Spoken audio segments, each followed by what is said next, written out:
Mr. Brown, Mr. Hammer, this is a date time set for entry of judgment and imposition of sentence. Is there any legal cause or reason why judgment should not be pronounced again for sentencing? No, Your Honor. No, Your Honor.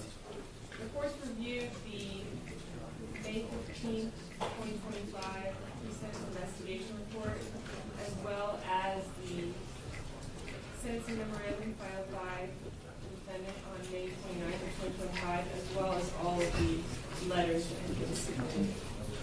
And it's the court's understanding this is no recommendation except the state has been given the right to argue facts and circumstances. Yes, sir. And is there going to be a victim speaker with you? There is Aaron Goodwin's here, who's just in the anteroom. He's coming in right now, so we're going to ask that he speak last for the statute. Go ahead. Thank you, Your Honor. You know, as I kind of spoke to opposing counsel, I even spoke to Aaron about it.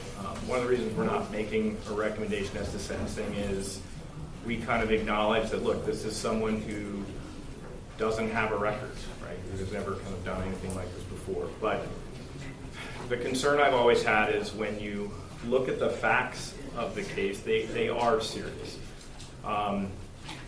This is not a situation where maybe an unhappy wife simply kind of made a fleeting text that said, "Ugh, like I can't stand my marriage, like I wish he was just gone," or something along those lines. It was far more than that.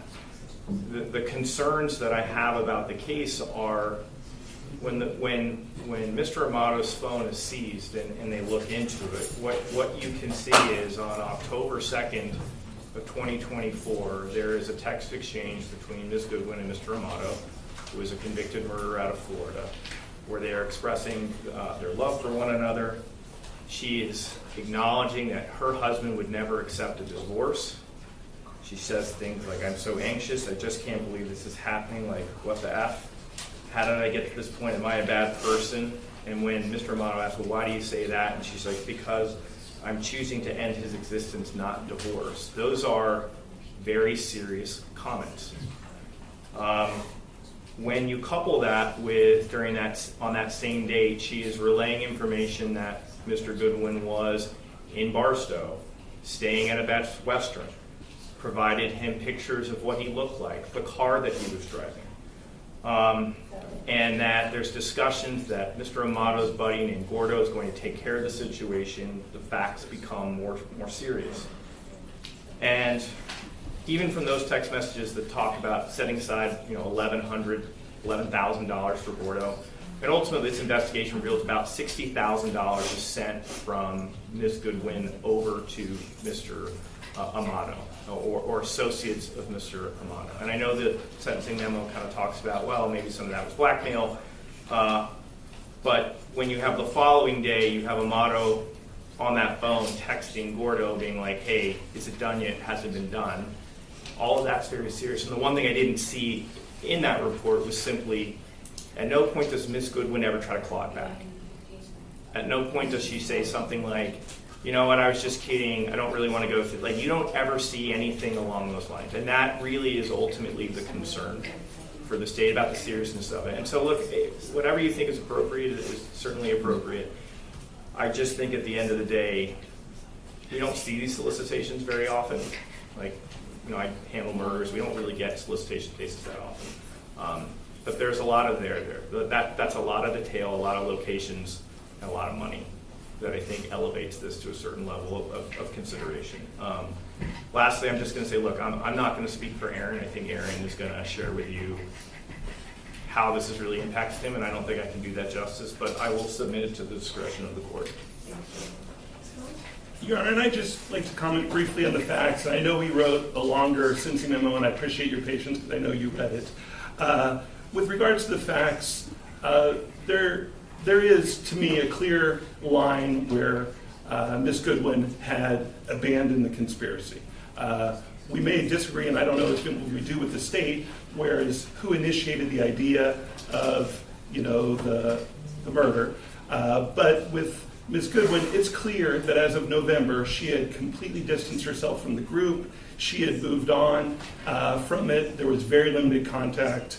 She had nothing further to do. No efforts were made, and the phone exchange ends. I'd also comment, and I know we do in the sentencing memo, that neither Mr. Amato or Mr. Gordo, as we sit here, have ever been charged with a crime. So it's just Ms. Goodwin who sits here today, and as far as I know, there's no intention to ever file charges against either of those two individuals. I think it is clear that Ms. Goodwin, after the initial payment, was being extorted, that she was threatened. There was a call to the police that was outlined in the sentencing memo, and that was the reason for the additional payments. It wasn't a continued, I want to keep paying more and more, we really got to make this happen. There was the initial payment, and after that, the circumstances had substantially changed.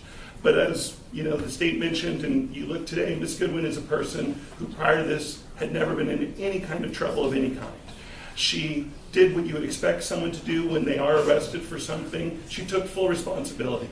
As I think we're 92 days from the day she was arrested to the day we're before Your Honor, which on a case like that, I would submit is very fast, and that's because Ms. Goodwin said, I don't want to make this any tougher for Mr. Goodwin. I want to take responsibility. I know what I did was wrong. Again, as we sit here, you can see the back row. That's Ms. Goodwin's family, some friends as well. She's got tremendous family support. They love her. They would have gladly, this was not an unreasonable bail that can never be posted. She recognized that there should be some punishment element to this as well. So she sat in custody for 92 days when the family would have gladly posted a bond to get her out of custody, but she wanted to come before the court and let everyone here know that she understands there are consequences for her action.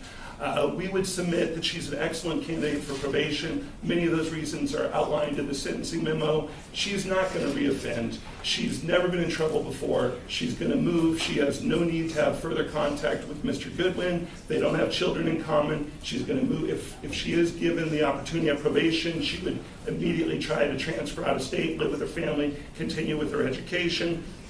We talked in the sentencing memo about her physical health. She has very serious health issues. She's not going to be able to get the proper treatment while she is in custody. It's very painful. She lives her whole life in pain. She has one of the most painful illnesses you can have. If Your Honor felt that she did need a little bit more, we don't think 92 days has gotten her attention. She's never going to be in front of Your Honor for any kind of violation. She's never going to have any further problems. We, of course, would understand there would be stringent conditions. She has no contact with Mr. Goodman, and she has no need to ever have contact with them. We would just ask the court to give her one opportunity at probation for someone who's lived the life that she's lived, has one terrible mistake, but that's the only mistake she's made, and that she immediately tried to take full responsibility for it. Before she was arrested, she had clearly abandoned any efforts to be part of that conspiracy, and we think she's worthy of probation, and I'd like to have her say a few words as well.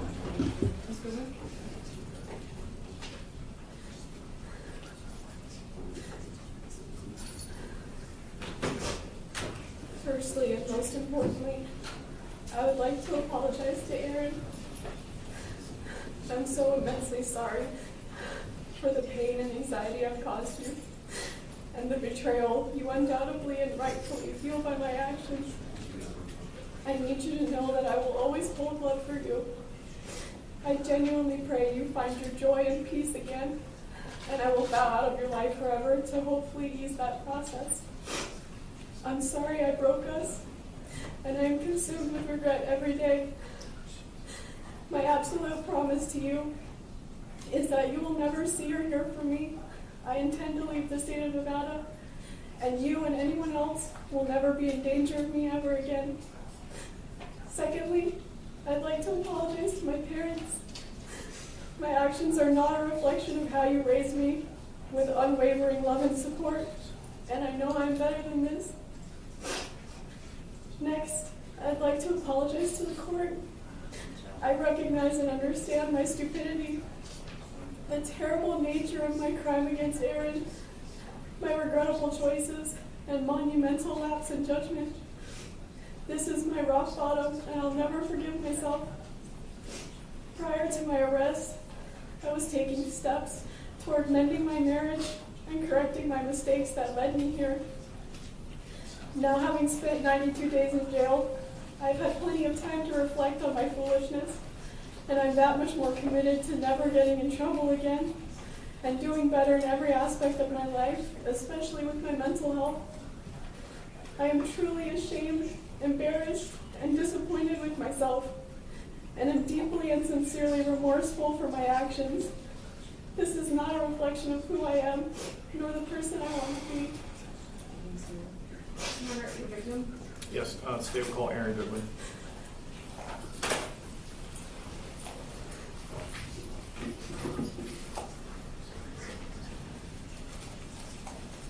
And Madam Clerk will swear you in. Please raise your hand.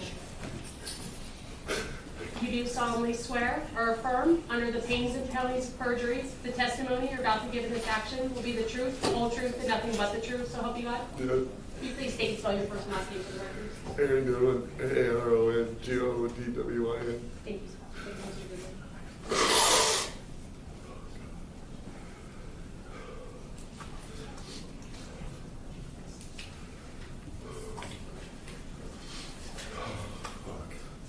Sorry.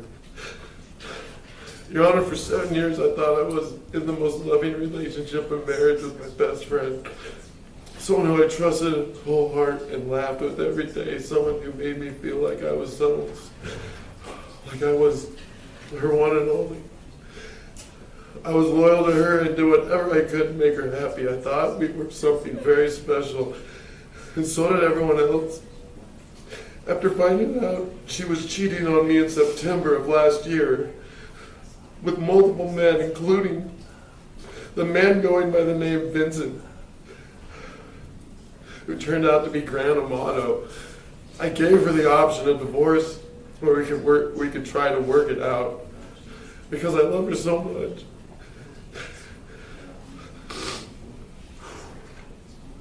She felt so bad, and I didn't want to lose me. Every day she made me feel more special, and she was so sorry. At least that's what she told me. Now discovering she put a hit out to kill me more than once. Got blackmailed and spent almost all our savings to keep it quiet. And fell more in love with Amato. They even got spiritually married. And now I was called the first husband. They talked until she was arrested. And she sought his help to kill me. Sorry. This has led me to fear my life. I've hired armed security for weeks, not knowing it was over or not. Always looking over my shoulder and having to go through therapy and even trying to understand any of it. It's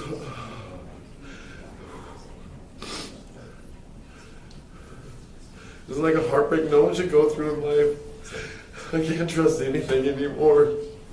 I cry every day. I feel so alone. She grew me into a person I never was. I will always wonder why.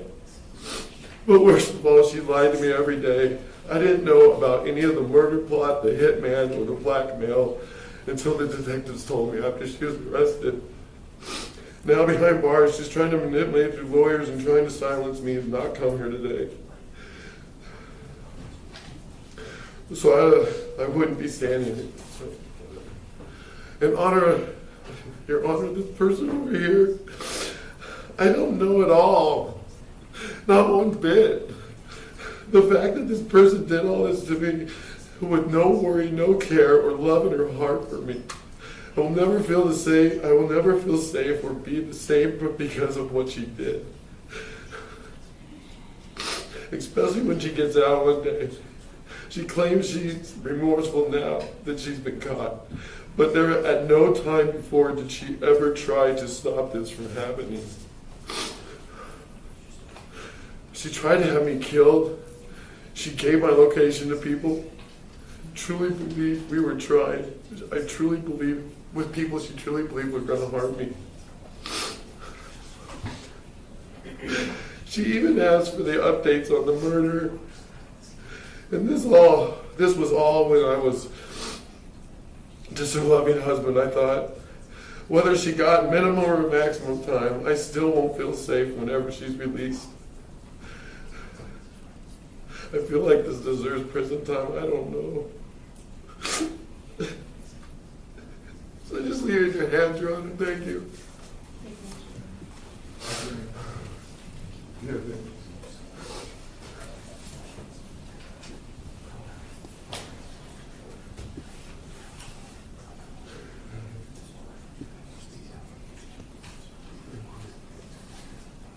virtue of your plea of guilty on April 22nd of 2025, in accordance with the laws of the state of Nevada, you're hereby adjudged guilty of the offense conspiracy to commit murder, category Bravo felony.